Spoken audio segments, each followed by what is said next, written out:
I am shocked for Revanth Reddy's 100 crore Bharat Summit inviting 200 countries, presidents and prime ministers. Not one came, not one billionaire out of 3,000 billionaires. This is Congress Summit or Global Bharat Summit. He took all the proposal from me. పులిని చూసి నక్కలు వాత పెట్టుకున్నట్టు ఉంది ఈ Revanth Reddy summit. Bharat summit, global peace summit.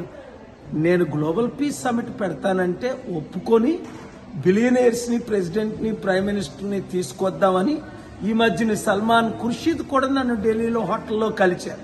ఏమైంది? ఒక్క president వచ్చాడా? ఒక్క ప్రైమ్ మినిస్టర్ వచ్చాడా? ఒక్క గ్లోబల్ సెలబ్రిటీ వచ్చాడా?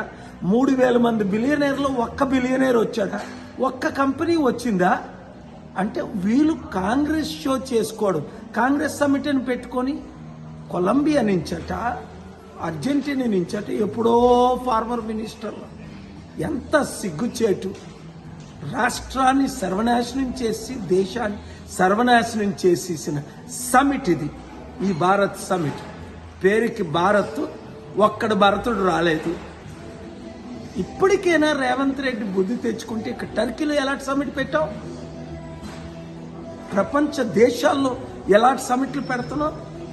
అర్థం చేసుకోండి.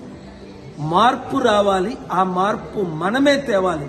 ఉగ్రవాదులు జమ్మూ కాశ్మీర్లో ఎంత ఘోరంగా నువ్వు హిందూ చంపడిశారు.